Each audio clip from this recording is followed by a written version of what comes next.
নমস্কার, আমি অনির্বাণ গাঙ্গুলি। আমার ইউটিউব চ্যানেল আমি অনির্বাণ বলছিতে আপনাদের আবার একবার স্বাগত।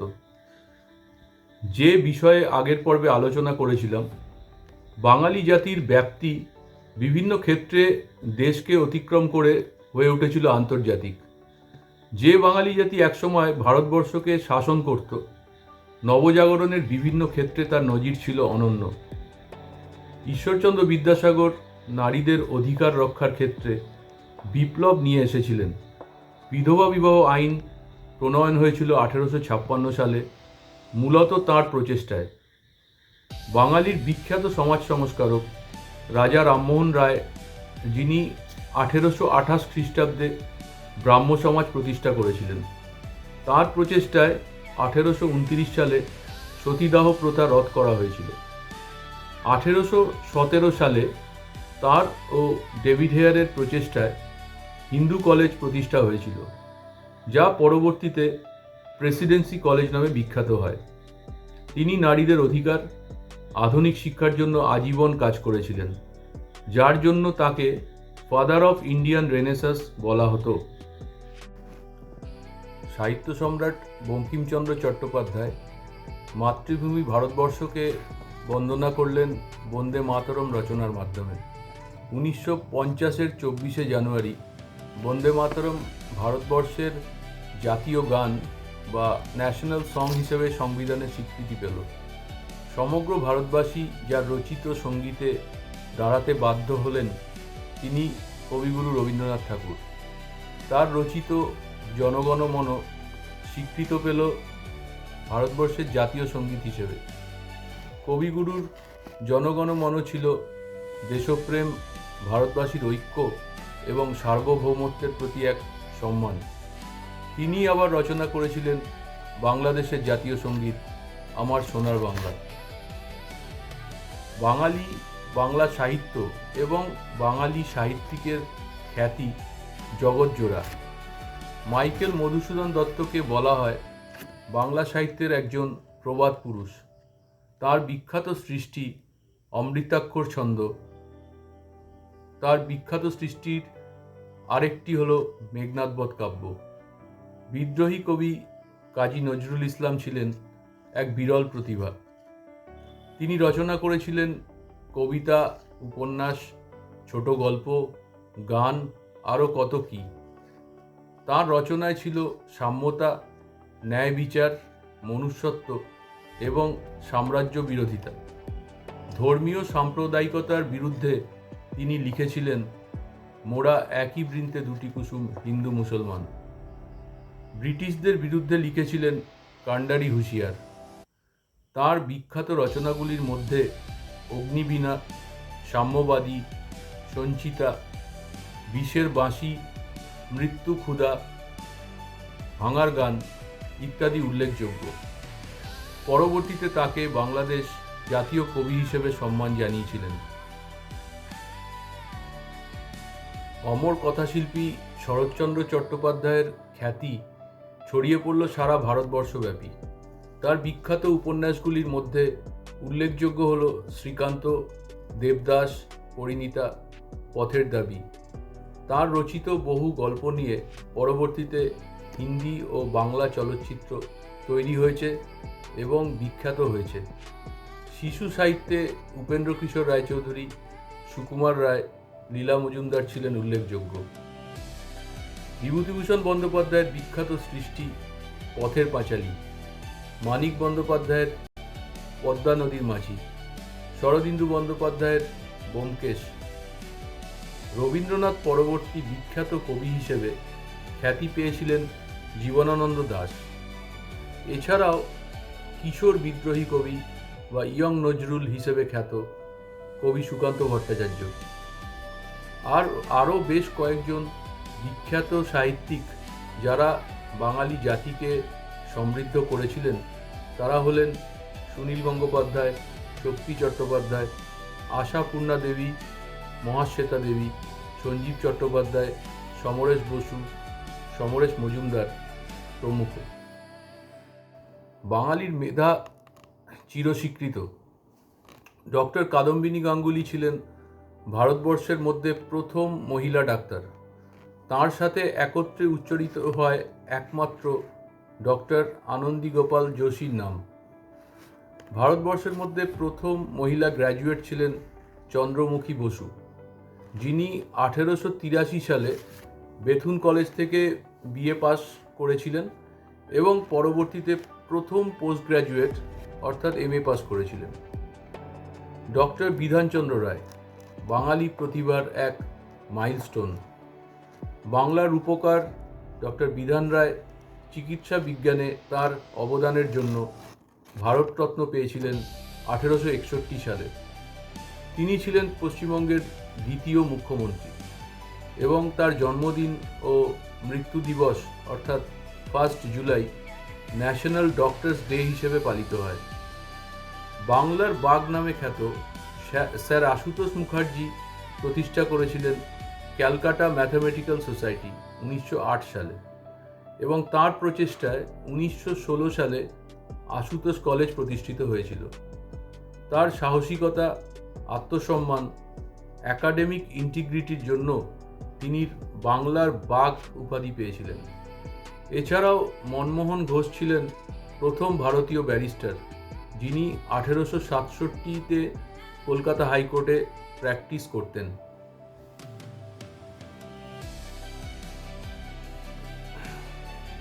বাঙালি বিজ্ঞান সাধনায় অনেক অবদান রেখে গেছেন। বিজ্ঞানী সত্যেন্দ্রনাথ বোস এবং বিখ্যাত বিজ্ঞানী স্যার অ্যালবার্ট আইনস্টাইনের তাত্ত্বিক কাজের ওপর ভিত্তি করে আবিষ্কৃত হয়েছিল বোসন কণা। তিনি বিখ্যাত হয়েছিলেন কোয়ান্টাম মেকানিক্সে তার গবেষণার জন্য। 1954 সালে ভারতবর্ষের দ্বিতীয় সর্বোচ্চ সম্মান পদ্মবিভূষণ পুরস্কারে তাকে পুরস্কৃত করা হয়েছিল। আচার্য জগদীশচন্দ্র বসু ছিলেন একাধারে একজন পদার্থবিজ্ঞানী, বায়োলজিস্ট এবং বোটানিস্ট। প্রথম ব্যক্তি হিসেবে তিনি পৃথিবীতে ইলেকট্রোম্যাগনেটিক ওয়েভ ডিটেক্ট করতে সেমিকন্ডাক্টর ব্যবহার করেছিলেন এবং মিলিমিটার তরঙ্গ আবিষ্কার করেছিলেন। তাকে বলা হতো ফাদার অফ রেডিও সায়েন্স। তিনি আবিষ্কার করেছিলেন যে গাছের প্রাণ আছে সেই তথ্য।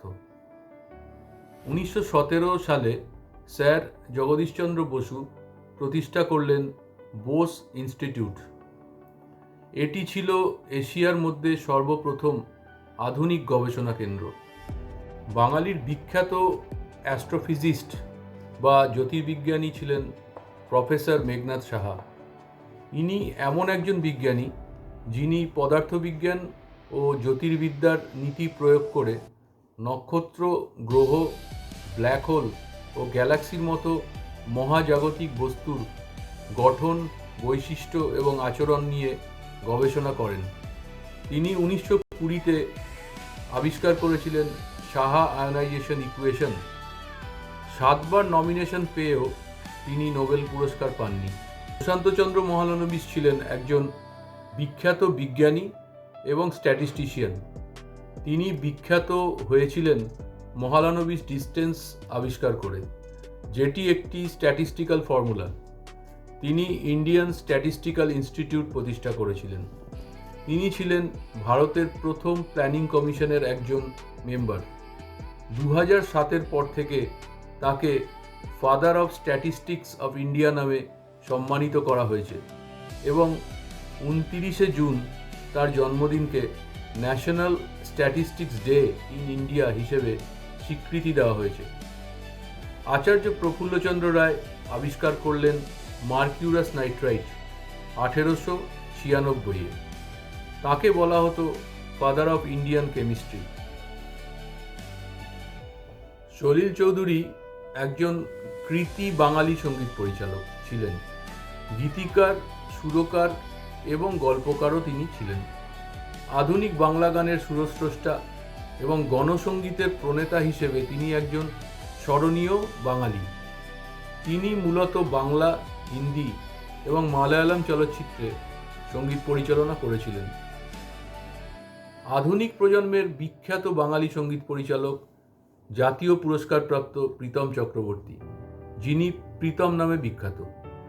তার অর্জনের মধ্যে রয়েছে একটি জাতীয় পুরস্কার, 6বার ফিল্মফেয়ার পুরস্কার, 3টি আন্তর্জাতিক ভারতীয় ফিল্ম একাডেমি অ্যাওয়ার্ড। পণ্ডিত রবিশঙ্কর ছিলেন ভারতীয় শাস্ত্রীয় সঙ্গীতের এক উজ্জ্বল নক্ষত্র। তিনি একজন সেতারবাদক এবং সুরকার ছিলেন। তিনি সত্যজিৎ রায়ের অপু ট্রায়োলজির সঙ্গীত পরিচালক ছিলেন এবং 1949 থেকে 1956 সাল পর্যন্ত অল ইন্ডিয়া রেডিও নিউ দিল্লির সঙ্গীত পরিচালনা করেছিলেন। পরবর্তীতে তিনি ভারতীয় ক্লাসিক্যাল মিউজিককে ইউরোপ এবং আমেরিকায় ছড়িয়ে দিয়েছিলেন।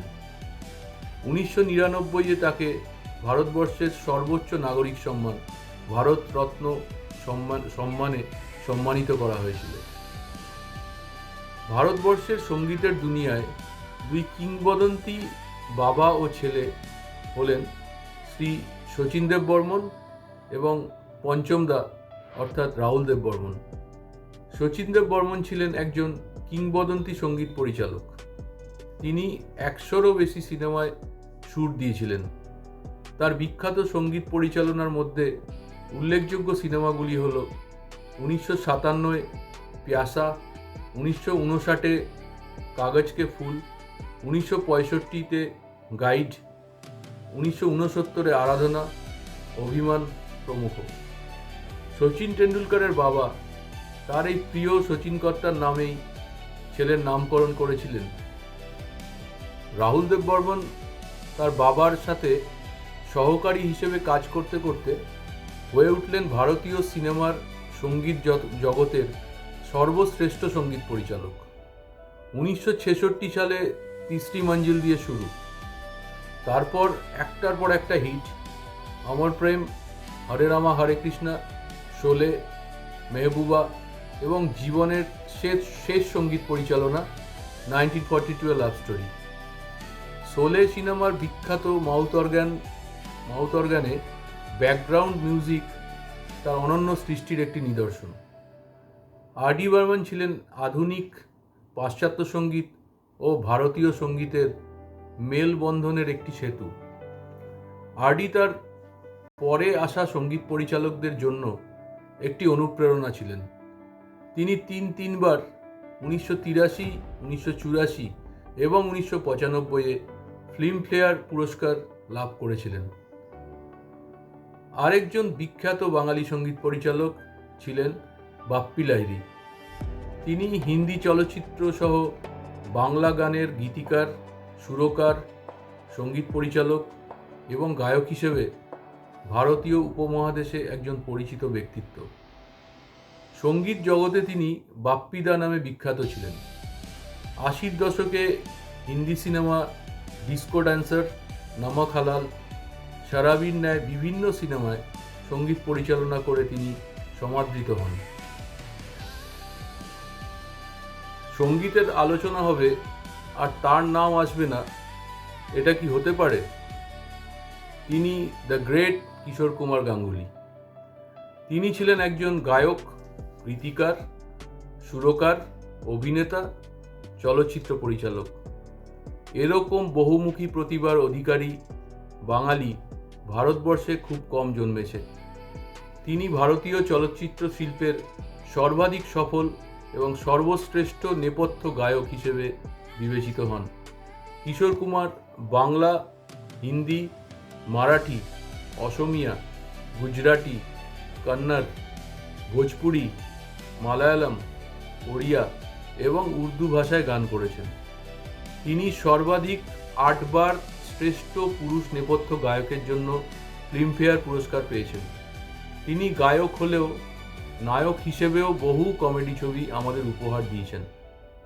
তার মধ্যে চলতি কা নাম গাড়ি, হাফ টিকিট, পরশন, হাঙ্গামা, বাংলায় লুকোচুরি উল্লেখযোগ্য। এছাড়াও বাংলা তথা হিন্দি ইন্ডাস্ট্রিতে প্রবাদ প্রতিম গায়ক হেমন্ত মুখোপাধ্যায়, মান্না দে, আরতি মুখার্জিরা তাদের প্রতিভার বিচ্ছুরণ ঘটিয়েছেন।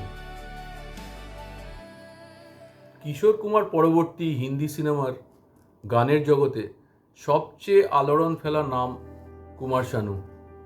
তার কণ্ঠের জাদু আশিকি দিয়ে বিখ্যাত হওয়া শুরু, যা তাকে মুম্বাইতে এনে দিয়েছিল বাংলো, যার নাম তিনি রেখেছিলেন আশিকি। তিনি 5 বার সেরা নেপথ্য পুরুষ কণ্ঠশিল্পী হিসেবে ফিল্মফেয়ার পুরস্কার পেয়েছিলেন। 31শে মার্চ আমেরিকায় কুমার শানু দিবস ঘোষিত হয়, যা প্রথম ভারতীয় গায়ক হিসেবে এক অনন্য সম্মান। পরবর্তী প্রজন্মের বিখ্যাত বাঙালি গায়িকা শ্রেয়া ঘোষাল, যিনি আপামর ভারতবাসীকে তার সুরেলা কণ্ঠে মুগ্ধ করেছে, এবং অবশ্যই আমাদের বাংলায় জন্ম হওয়া জীবন্ত কিংবদন্তি অরিজিৎ সিং।